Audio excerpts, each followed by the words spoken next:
What's going on, everybody? Welcome back to the channel, and today we got some more NBA 2K10 with the Portland Trail Blazers. This is game 1, season number 2, and it's a new day here in Portland.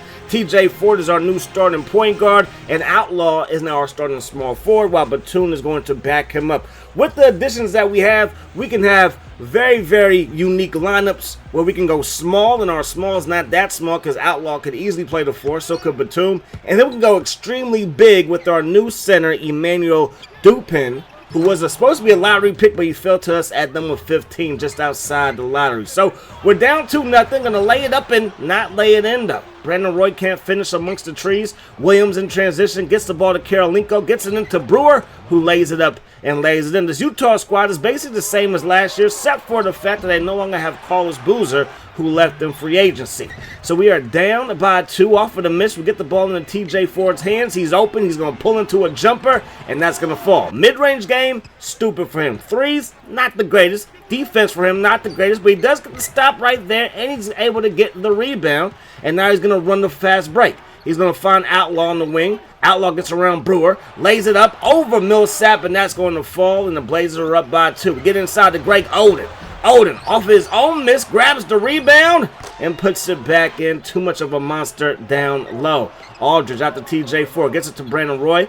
And again, the middies are going to be falling. I don't care what analytics say. It might be the worst shot in basketball, but if it falls, it's 2 points on the scoreboard every single time. Again, deep 2, falling right there for TJ Ford, and we're up by 5. Brandon Roy, he's going to try to get around his defender, and he does. Spin move inside, and yes, Okoro, you are not good at defense, my sir. Not at all. Not at all. Okay, they're going to find Karolinko. He's able to get the little push shot to go, and now Utah's down by 5. Roy around his defender, then lays it up with contact all up in Darren Williams' face. No foul call, but the shot does go. And then Outlaws, like anything you can do, I can do too. And we're just killing them inside, and that's the game plan. We do have 3-point shooting on this team, as Oden with the right-hand hammer. We signed Anthony Morrow, who's a good 3-point shooter. And, of course, Roy can hit from time to time. And Rudy Fernandez has blossomed in the offseason. He can now knock down the 3 way better than he could last year. So hopefully that will be on display today. We get the ball inside to Aldridge, and that's just too easy right there. So we're up by 8. Swift with a nice little turnaround jumper and gets the shooter's roll. And then we turn the ball over, which is a problem on this squad, but hopefully it won't be that big of a deal moving forward. But they do score in transition plus the foul, and now the lead is just 4. So now we got Dragic in the ball game. We have multiple ball handlers on this team, which I love. Roy off of the pass from Batum, lays it up and lays it in. That deep 2. That's not going to fall, and that's going to be smothered by our rookie center, Emmanuel Dupin. And now we got this thing inside the Batum. He brings it back out. Dragic, he has it. He's going to find Aldridge, and that's his beautiful basketball right there. The lead goes back up to 8. Dragic with the steal. He's going to try to take it coast to coast, and he will with the left-hand slam. And that's going to do it for the first quarter of play. We're up by a cool 10 points. So last season in the postseason, turnovers was a big deal. Hopefully we do not turn the ball over that much moving forward as Brandon Roy gets into the lane. He's going to slam that one home. 2 hands for safety. A little hook shot, and that's going to fall. Who do you think you are, Kareem Abdul-Jabbar? And then that's going to be another turnover. Brewer with the quick hands. Probably not the best decision by Fernandez, and then he adds to the bad decisions by fouling Brewer. If you're going to foul him, foul him. Don't let him score. Fernandez gets it inside, and Batum slams it down, plus the N1, and the lead is back up to 10. Okoro, low block. He's able to get it in over 2 defenders. I don't love seeing that, but that's A-okay. So the lead is down to 8. TJ Ford going to find Aldridge, who cuts to the basket. And again, for me, that's how we're going to be scoring with our bigs. They're going to be cutting and slashing. Maybe we'll work on a post offense at some point. But this seems to be working just fine, as the lead is now 5. Lowry, he has it. New addition to the Utah Jazz. Going to get this one inside to Millsap, and Millsap, he's going to slam that home. And it's 43-40. There goes Oden inside, and he's going to push the lead back up to 5. Then Karolinko, we leave too much space. I did not know you could do it like that, my friend, and he does it like that. Now TJ Ford going to find Roy. Roy from deep. He knocks it in. Just a pure scorer. Not a great 3-point shooter, but a very capable 3-point shooter. And usually when I get that release just right, it's going in. is going in easily. You feel me? They get the ball inside the Millsap. Millsap pump fakes, hesitates, and then lets it fly and knocks down the midi. And then Fernandez gets it inside, not able to finish, and that's going to be a rebound by Okoro.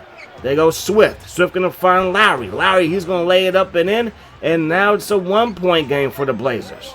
So after being up by 10, we find ourselves just up by 1, but we're able to get that to fall, and we're up by 3.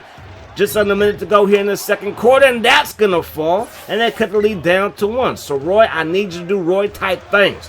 Brandon Roy's going to get the screen, going to take it to the rim, but kick it out to Fernandez from downtown. He's going to knock down the triple. So it's a wonderful thing to have him knock down threes. That's probably his weakness on offense last year, and now it could be a strength as we're going to head to the halftime break up by 4, 55-41. And, of course, Aldridge, he is just a man amongst boys down low at times. 14 points, 4 rebounds, 1 block. We are 2 for 5 from 3. They're 2 from 7. We're shooting 63%. They're shooting 54%. And that's why we got the lead. And then Aldridge's mid-range game is beautiful. Absolutely beautiful. He should get that look all season long. And now he's putting it over your head with 2 hands, slamming it down right on your dome. That shot's good. So now we're up by just 4. Roy has it. Trying to get it inside to guess who? Aldridge. Millsap can't mess with Aldridge. Let that be known. The Millsap was like, Aldridge can't mess with Millsap. Let that be known. That shot, no. Aldridge with the rebound, but then we throw it into harm's way. It's going to be our 7th turnover of the ball game, which isn't that bad, but the fact that Utah only has 1 makes it a lot worse. And, of course, they do finish at the other end. Roy has it, trying to get inside. Going to find Greg Oden. Oden to Ford, and again, too quick, leaves his man, steps into a little midi, and it's going to fall. I love it. If it's like a layup, take it all day long. Then Kurylenko from downtown, and that's going to fall. So the Utah Jazz are not going away by any means. So Outlaw has it, gets it inside, crosses the paint, gets the ball to Roy, and Roy's going to bail us out like the government. And, of course, not people like me and you, but big banks. Anyways, we are up by 6, and there goes Roy. Sometimes he could just take over a ball game, and that's what we like to see here in Portland. And then Aldridge's like, I can take over a ball game too. So we got 2 guys that can take over the ball games and a great supporting cast, if you ask me. We were going to try to make a big splash in free agency. Didn't materialize, but I do think we added to our depth, which sometimes is more important than having like 5 stars on one team. You know what I'm saying? So Williams, he's going to find his man Swift from downtown, and that's going to fall. And again, Utah continues to fight back when they're down. Roy has it. He steps around his defender and steps into a midi, and that's going to fall. So we are now up by 6. Utah in transition. Williams has it. Nice little step back. Gets around 4. Going to find Brewer. Mid-range jumper is going to fall, and Utah's going to cut the lead down to 4. Williams has it. TJ picks him up. If you can say you picked him up, he gets around TJ Ford with ease, lays it up and in amongst the trees. Now Ford, he's going to find Roy. Roy again inside the lane, and that's just too easy. The way he can finish in the lane is absolutely phenomenal. Now Ireland, he's going to get that one to go. And now it's a 2-point lead for the Portland Trailblazers. Roy has it, trying to get inside, kicks it out to Fernandez. That's a deep 2 that also falls. His shooting is so good. I don't know what he did this offseason, but it's beautiful to see it materialize. So now the game is all tied up at 80. Fernandez from deep, and that's going to go. So we're up by 3 with under a minute to go. Roy has it in transition.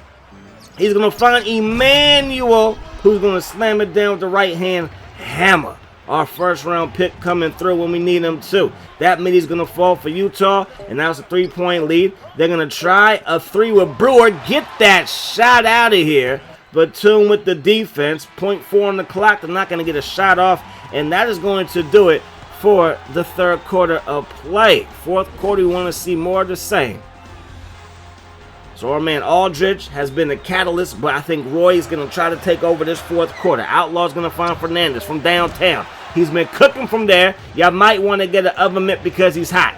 Kurylenko gets it inside, and Kurylenko, he's going to lay this one up and in. And that leads down to just 2. We're not trying to lose the first game of the season, especially not at home in front of the Trailblazers faithful. Fernandez, foot on the line, but the deep 2 is going to fall. I swear, last season, it was nothing but going inside with him. Now his offense is opened up. He might mess around and be 6th man of the year. Batum, he's going to take it to the rack with mean intentions. Great job by Batum, finishing over Millsap plus the foul. 92-96 is the score, and that's going to rattle home for the Utah Jazz. Now it's 92-88, but Dupin is like, trust me, coach, I was supposed to go in the lottery. I'm the best center in the draft. Okay, maybe not like that, but maybe he will be. Batum continues to slash to the basket. Then Fernandez showing off his quick hands. He gets the steal in transition with the hammer, and that was a pretty finish at the rack.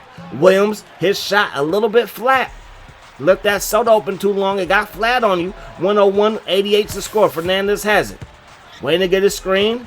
He's going to get the screen by Outlaw. They double team Fernandez. Nobody rotates over to pick up Outlaw, and that's too easy. And that's another highlight at the rim. Millsap. He's going to try to finish that mid-range jumper. He couldn't do it. 12 points on 6 of 12 shooting. Aldridge has it. Inside the paint, going to find Odin. Odin gets to TJ Ford. TJ Ford gets around Williams, and this knocks down a midi. I don't care where the shots come from as long as they lead the points. Lowry, he has it. He's going to get that thing to Williams, and Williams, he's going to score as well inside the mid-range. And now Ford has it going back the other way. Ford gets inside. Now he's going to bring it back out, waiting for Roy. Roy gets open, pump faking. Williams, pick up your pride, put it back in your pocket as Roy knocks down another deep two. That pass, stolen by Ford into the hands of Roy, and Roy's going to take it coast to coast, and now it's 109-94. We get the ball to Aldridge, and that's too easy. His man fell down, give it back to him, let him eat. So now we got our backups, and they still have their starters in with 2:23 on the clock, and this is a little bit too early to get our backups in. This is Stinton. He's our second-round pick, Patrick Stinton, pick number 55, and that's good looking. That's good eating. I like that. And now Dragic, he gets it inside. The defense going to collapse. That leaves Anthony Morrow wide open. Dragic sees him, and the three-pointer is going to fall. So we have Anthony Morrow to kind of replace Mike Miller. Mike Miller's probably a better all-around player, but when it comes to three-point shooting, I think they're pretty equal. One thing that I would consider as we do beat the Jazz 114 or 119 or 105, winning by 14 points, is looking for a small forward that can shoot the three, because right now Outlaw and Batum, not the greatest three-point shooters, and I would like to spread the floor out just a little bit with having TJ Ford and Brandon Roy being able to penetrate. That's something that we might consider moving forward. Brandon Roy, 30 points, 10 assists, 3 rebounds for him. Aldridge, he will chip in with 26. Fernandez, 15 points, 4 rebounds, and 3 assists off of the bench. Kurylenko, he led the way with the Utah Jazz for 21 points. Williams, 17 points, 13 assists. Millsap chipped in with 16. Utah shot 42%, 27% from 3. We shot 67 and 66% respectfully. That's going to do it. Hope you guys enjoyed the video. Hope the rest is the best of your day. Peace, love. Hot sauce.